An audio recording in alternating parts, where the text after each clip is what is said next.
last night was top 5 for me in terms of exhilarating, important, iconic, classic NBA final games.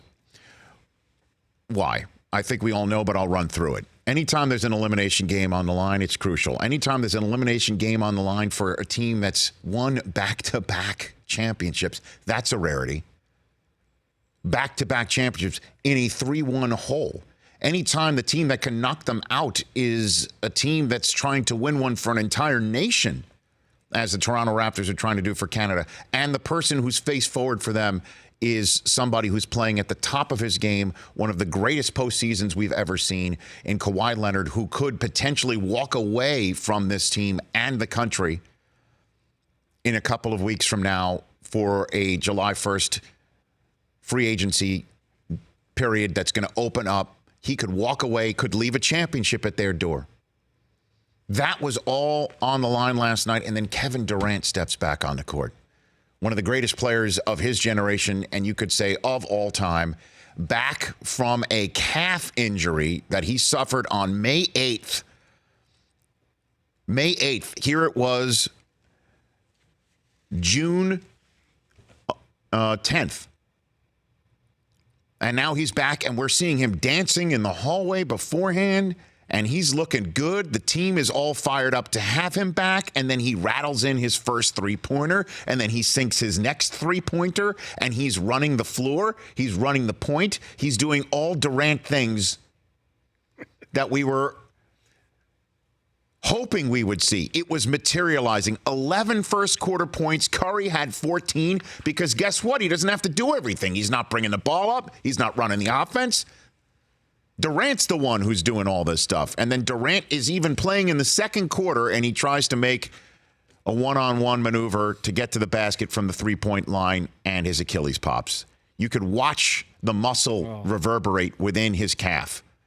He goes down, he holds his Achilles, and down he goes. And at that point in time, all emotions are flowing from just deep disappointment for him, for the series, for the sport, and yes, even for the people of Toronto, those who were cheering on the spot. And I will say this about that. It was ugly. It was unfortunate. But if you're going to be the one throwing that stone, you have to think that your fan base wouldn't act the same way. I wouldn't, but I can't sit here and say a team that I'm rooting for, that fan base watches that, living in that moment. Somebody in that stands already liquored up or not even just sober into the event wouldn't do that. It's terrible. It's unfortunate. I'm not going to paint the entire Toronto fan base with one broad brush, but for those who did cheer in that very moment, it's very difficult to excuse you. It was an awful moment. I sat there. I was crestfallen. I was brokenhearted.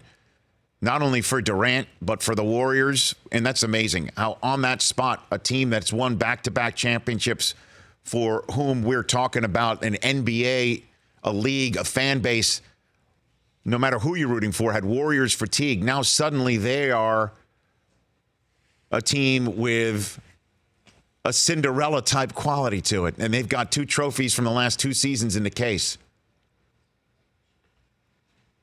And another thing that cheering, in my mind, brought to the fore, everybody cheering that knows how important Durant is to this team. Yeah, I'm returning to that old saw that we've been hearing for the last 6 weeks. Yeah, the Warriors don't need Durant. Oh, Durant is somebody that is just an icing on the cake. Oh, they're just going to let him walk July 1st. Oh, they don't need him anyway. What a bunch of crap. I've said that every single day, and last night totally proved it. And the fan base is cheering of him going down, knowing in the moment what that would mean for the entire series and for the championship hopes of the Warriors and for the Raptors. Everybody knew in the moment what that meant. And it was a trash moment for so many fans who were cheering the injury of a human being.